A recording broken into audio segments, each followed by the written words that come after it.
Finalmente o vídeo sobre esses dois livros saiu. Eu venho prometendo faz um tempo, eu sei.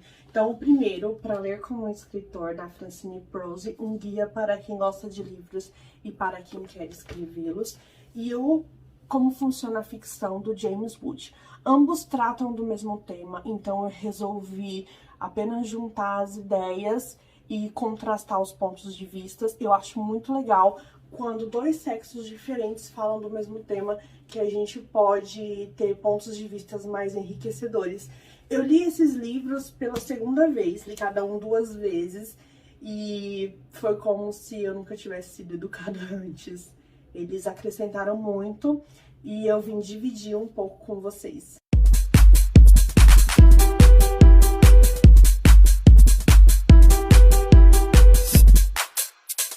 Então, eu vou introduzir para vocês rapidamente quem é a Francine Prose e o James Wood. Ambos são críticos literários, eles são romancistas e eles dão aula de literatura em algumas faculdades aí dos Estados Unidos. Então, é uma leitura complementar, me marcou muito esse livro. Depois que eu li ele, a forma como eu leio e interpreto os próximos livros que se seguirão, as próximas leituras, foram completamente diferentes e foi extremamente enriquecedor. Bom, então, contrastando as formas escolhidas pelos autores para poder falar sobre o mesmo tema, o James, ele é extremamente direto, ele usa palavras mais formais, ele não usa de exemplos da vida dele. A Francine, ela é extremamente detalhista, a leitura dela é muito mais intuitiva, então, em momento algum do livro, ela diz, por exemplo, você deveria fazer isso ou aquilo. Isso é algo que o leitor ali, ele tem que ir captando, tem que ir percebendo. Nesse sentido, ela não é nada direta. Ela é uma leitora muito atenta. Ela fala que com tantas opções aí de livros disponíveis, as pessoas querem acelerar a leitura e o ideal não é quantidade, é qualidade.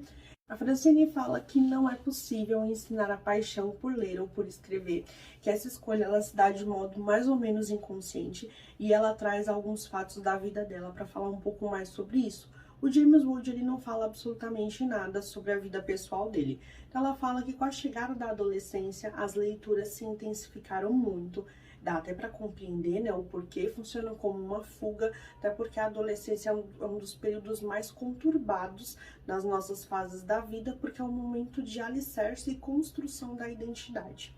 Então dá para fazer um contraponto também, pensando que a maioria das pessoas que leem, elas têm uma personalidade mais introvertida.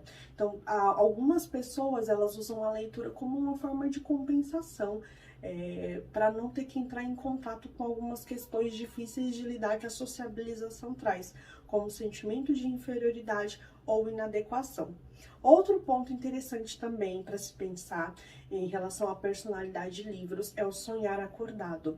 Então, existem pessoas que substituem as relações humanas pelas relações com os personagens do livro.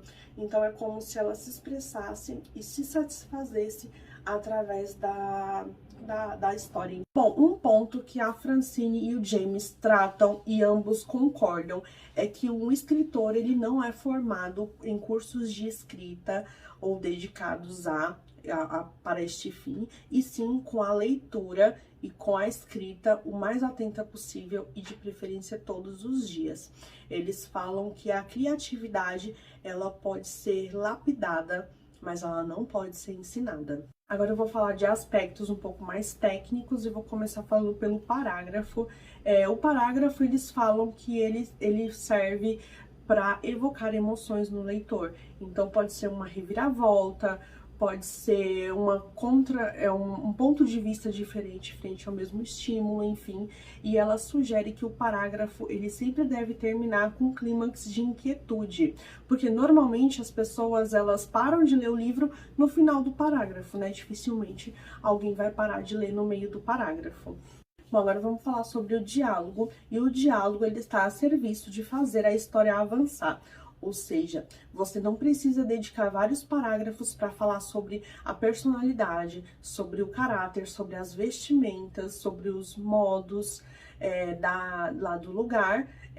No parágrafo, você pode muito bem utilizar isso no diálogo. Então, você não precisa dizer que o personagem está feliz, você pode nos mostrar como ele está feliz. Ela fala que costumava ouvir diálogos de pessoas no metrô, nos cafés, e ela fala que quando as pessoas falam, elas querem muito mais do que comunicar informação. Elas querem passar uma impressão, alcançar uma meta, ou não querem que a pessoa perceba algo. E nesse sentido também ela fala que o diálogo é importante, porque o diálogo ele pode conter subtexto, né? No subtexto, o que não está sendo dito é tão importante quanto o que está sendo dito. E ela traz um exemplo de que quando você quer, por exemplo, dizer que um personagem já foi ali várias vezes, você não precisa contar toda uma história em detalhes sobre isso, você simplesmente pode fazer um diálogo em que o outro fala: olá, você aqui novamente, por exemplo. E ela fala que a descrição é o que mata o diálogo também. Agora a gente vai falar um pouco mais sobre os personagens. Nesse ponto, eles concordam muito, eles falam que o personagem ele não deve ser descrito como uma fotografia. Ao invés disso, o leitor ele pode ter uma ideia de quem é o personagem através da ação, do diálogo. Se a narração ela for em primeira pessoa, os pensamentos do personagem vão dizer por ele. Existem alguns autores que utilizam o recurso de descrever o personagem indiretamente, ou seja, se tem um cliente olhando para uma garçonete, a gente supõe que ela seja bonita, atraente, educada.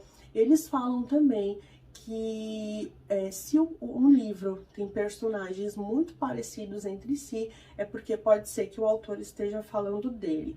E que os trajes, eles também dizem muito sobre um personagem. Então, o traje é simples, é vistoso, ele é educado, mas tem momentos que ele é grosseiro. Então, são esses detalhes, esses contrapontos que juntos vão formando ali a estrutura de um personagem. Bom, para falar um pouco mais da narrativa, ambos concordam que você escolhe a que você mais se identifica.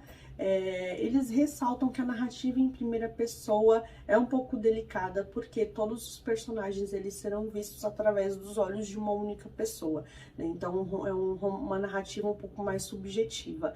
Ela traz um recorte de um livro da Diane Johnson que se chama Persian's Night, o qual o livro ele é baseado em uma única cena que é vista pelos olhos de vários personagens.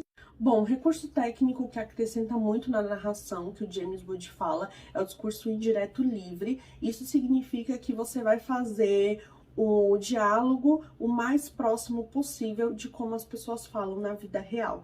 Então, um outro recurso que dá para acrescentar é a ironia. Tenho percebido, inclusive, que parece que os homens eles utilizam mais ironia do que as mulheres. Percebi isso com James Wood, com Stephen King, não percebi na Francine, mas vou continuar aí as buscas, até porque não posso afirmar nada, né? Presta atenção só em 3 livros nesse aspecto.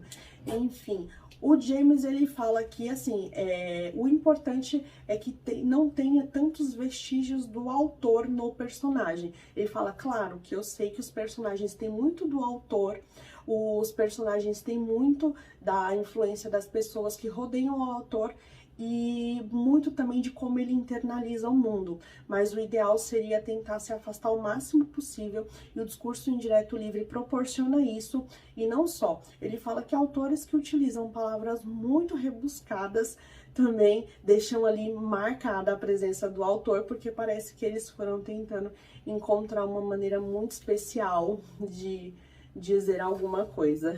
Bom, agora a gente vai falar sobre o detalhe. A Francine e o James, em alguns pontos, eles discordam, mas eu achei muito pertinente os 2 pontos de vista, acho que acrescenta muito. A Francine fala, por exemplo, que o excesso de detalhes sufoca e que todos os detalhes eles devem ser funcionais e simbólicos. Então, por exemplo, se você escreve que derramou água na mesa, é para quê? É para criar uma tensão? O James Wood, ele já pensa diferente. Ele fala que detalhes insignificantes, eles são importantes para evocar a passagem do tempo. Ou seja, ao redor do personagem tem um mundo acontecendo, assim como na nossa vida também. Bom, a gente tinha falado anteriormente do detalhe, a Francine ela dedica um capítulo inteiro para poder falar do gesto. O James Wood não tem esse capítulo no livro dele. Como ela é uma mulher muito minuciosa, fala muito de leitura atenta, ela é extremamente detalhista, não é à toa que ela tenha dedicado um capítulo inteiro para falar de mais um recurso técnico que é bem sutil. O gesto, ele pode substituir a descrição de determinada emoção. Então, a forma, por exemplo, como um casal interage é um exemplo de gesto. Pode indicar posse, pode indicar intimidade, aborrecimento. Ela fala que o gesto é como uma janela que nos permite ver através do inconsciente dos personagens. Então, seus anseios, seus desejos, obsessões. E ela fala que ela confia plenamente no leitor, para que ele possa fazer as interpretações dele através desses gestos. Até porque o gesto, como eu falei, é um recurso que ele substitui a descrição de uma emoção.